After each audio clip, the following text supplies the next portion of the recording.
Jadi sebelum kita mendengar firman Tuhan, mari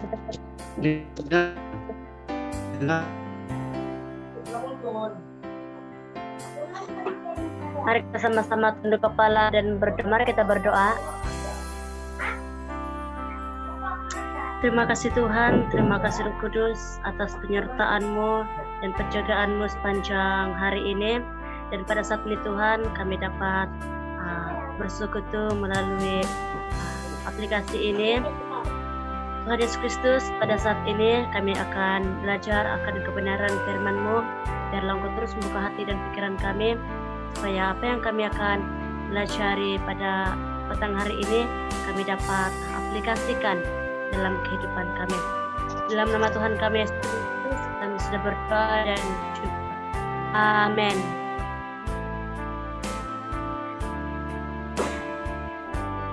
Jadi firman Tuhan yang saya akan bawa pada petang hari ini, saya ambil daripada Filipi 3 ayat 13 sampai yang ke-16.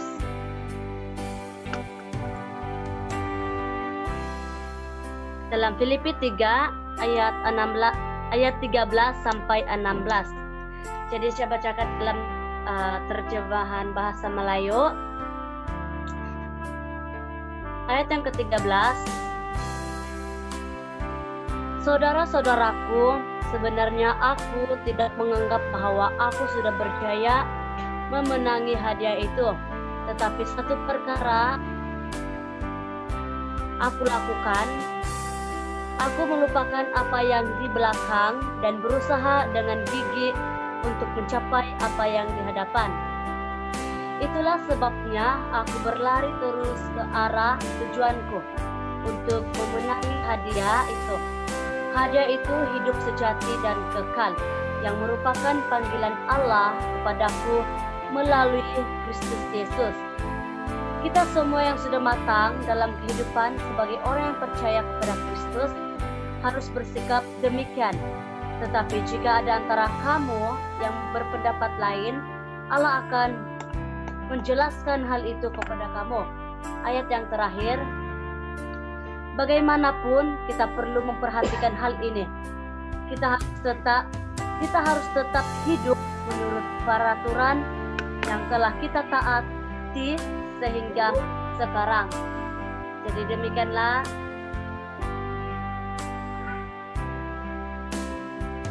Jadi mari kita pelajari daripada teks ini. Jadi tema yang kita akan sama-sama pelajari pada petang hari ini adalah berlari mencapai tujuan. Nah, sebelum kita sama-sama memahami latar belakang teks ini, Paulus yang menulis surat ini dan ditujukan kepada jemaat di Filipi. Nah, Paulus menulis surat ini ketika dia ditahan ataupun dia dipenjarakan di Roma. Nah, mari kita berbalik kepada tema kita, berlari mencapai tujuan. Nah, selain itu, saudara dan saudari yang saya kasihi dalam nama Tuhan Yesus Kristus, saya percaya bahwa setiap kita pada petang hari ini kita mempunyai tujuan tertentu. Kita mempunyai tujuan tertentu ataupun tujuan tersendiri. Sebagai contoh yang kita akan yang sama-sama pada petang hari ini, semua kita mempunyai tujuan. Sama ada tujuan kita. Jadi mungkin ada yang mau mendengar apa ini firman Tuhan, mau belajar firman Tuhan, dan ataupun setiap kita yang ada di dunia ini masing-masing ada tujuan tersendiri. Jadi Contohnya, mungkin ada yang mau berjaya di dalam pertanian, ada yang mau berjaya di dalam pembelajaran, dan banyak lagi. Jadi, tapi saudara dan saudari, tapi bagi Paulus itu berbeza. Bagi Paulus itu berbeza karena tujuan hidup Paulus itu mendapat hadiah. Tujuan Paulus itu mendapat hadiah, di mana yaitu panggilan surgawi daripada Allah. Panggilan surgawi daripada Allah dalam Kristus Yesus. Jadi, mari kita sama-sama merenungkan. Mari kita sama-sama merenungkan dan bertanya dalam diri kita. Mari kita sama-sama merenungkan, bertanya dalam diri kita. Jadi, mari kita lihat di ayat yang ke-13.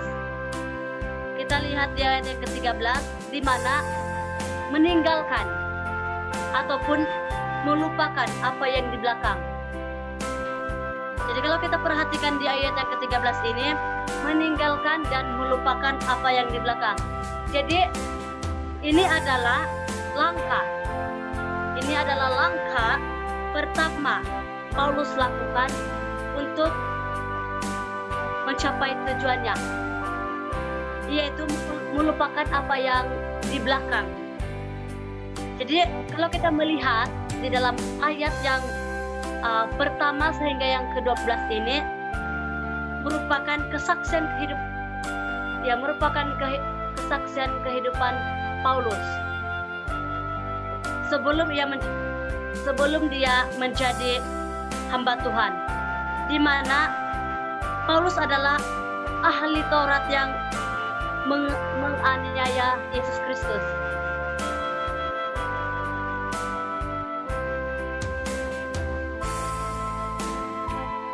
Dia juga mengutamakan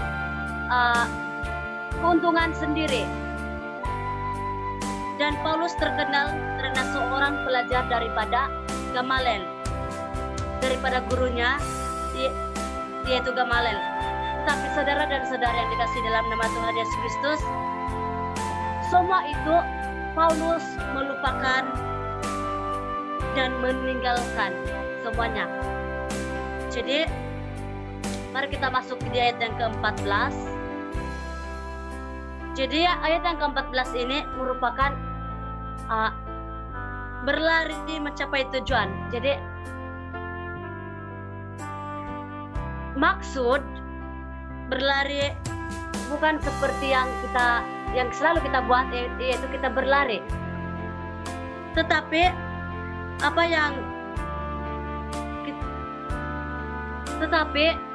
yang dimaksudkan di sini adalah kita melakukan perintah Tuhan, di mana mentaati perintah Tuhan. Contoh, kita melakukan disiplin rohani, merenungkan firman Tuhan, dan mengambil masa untuk berdoa dan tidak meninggalkan persekutuan apapun, dan kesetiaan dalam pelayanan. Jadi kesimpulannya yang kita akan belajar pada petang hari ini adalah di ayat yang ke-15 dan yang ke-16. Jadi dalam ayat 15 dan 16 ini merupakan dorongan. Ayat 15 dan 16 ini merupakan dorongan dan ajakan daripada Paulus, dan juga merupakan cabaran Paulus dan cabaran. Jadi Paulus mendorong dan mengajar kita, dia mengajak itu supaya kita juga berpikiran, ada hati seperti Rasul Paulus. Marilah kita menuruti jalan yang kita sudah lalui.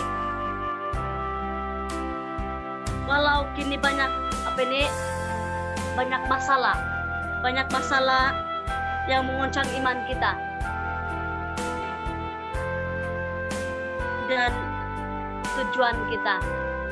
Jadi, tetapi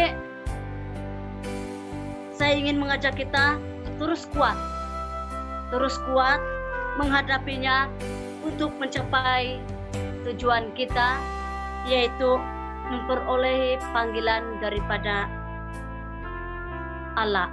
Jadi sampai di sini saja perkongsian firman Tuhan.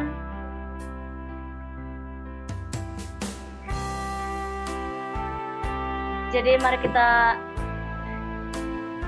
tunduk kepala dan berdoa bagi firman Tuhan, dan juga teruskan dengan doa khusus pada petang hari ini. Mari kita berdoa. Terima kasih Tuhan, terima kasih Roh Kudus atas penyertaan-Mu sepanjang pembelajaran kami sebentar tadi, di mana mengajar kami supaya terus melakukan perintah-Mu, melakukan disiplin rohani, merenungkan firman-Mu, dan mengambil masa untuk Engkau. Tuhan kami Yesus Kristus, pada saat ini Tuhan, kami bersatu di dalam doa. Kami ingin berdoa khususnya pandemi COVID-19 yang semakin meningkat di dalam negara kami, khususnya negeri Sabah. Bapa, biarlah Engkau memberi kekuatan kepada kami maupun pesakit yang terkena. Beri mereka kekuatan, semangat untuk terus menjalani apa saja rawatan, dan bagi obat yang mereka makan dan minum, biarlah Engkau memberkati supaya itu menjadi sumber berkat kesembuhan bagi sakit yang mereka alami pada saat ini. Begitu juga dengan dokter-dokter yang bertukus lumus berusaha mencari vaksin. Bapa, biarlah mereka, Engkau memberikan mereka hikmat dan kebijaksanaan supaya apa yang mereka lakukan itu bukan hanya kekuatan mereka sendiri, melainkan terus berharap mengandalkan Engkau yang terutama di dalam apapun yang mereka lakukan. Tuhan kami Yesus Kristus, kami tidak lupa berdoa bagi sinod PCS yang akan dijalankan oleh pemimpin kami. Bapa, siapapun yang kami akan pilih untuk menjadi presiden PCS, itu tidak akan menggugatkan kesatuan kami, melainkan kami dapat menerima dengan pikiran yang terbuka, menerima pendapat, menerima pandangan daripada sesama kami. Begitu juga Tuhan dengan presiden yang akan terpilih, biarlah Engkau memberi hikmat dan kebijaksanaan supaya apa yang mereka lakukan itu semuanya berkenaan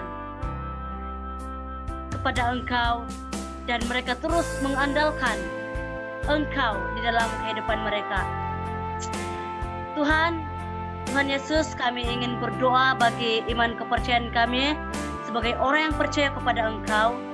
Banyak hal yang akan menjatuhkan iman kami melalui yang sekarang ini, daripada pergumulan kami yang kami alami, dan juga kesulitan kami, cabaran. Tetapi apabila kami terus mengandalkan Engkau dalam kehidupan kami, itu akan menguatkan kami untuk terus teguh kepada Engkau. Bapa, segala seru doa ini kami kembalikan dan imani hanya dalam nama Tuhan kami Yesus Kristus. Amin.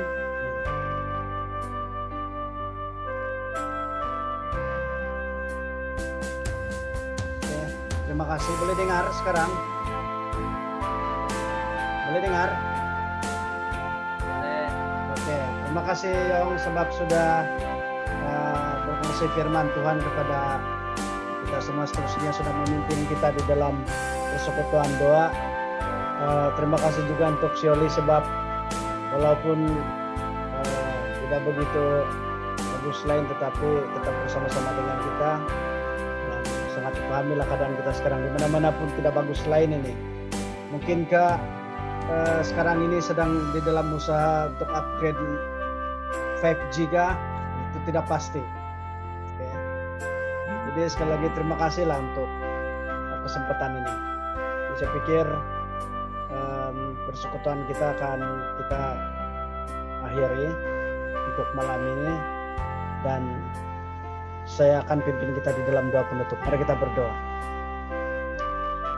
Segala pujian, hormat, dan kemuliaan yang tertinggi kami kembalikan hanya di dalam nama Tuhan Yesus Kristus. Kami percaya lewat di dalam persekutuan ini kami dapat dikuatkan lewat daripada firman-Mu yang kami sudah dengar. Dan kami terus berharap dan bersandar kepada pimpinan Tuhan di dalam kehidupan kami yang seterusnya. Dalam nama Tuhan kami Yesus Kristus, kami berdoa dan mengucap syukur. Amin.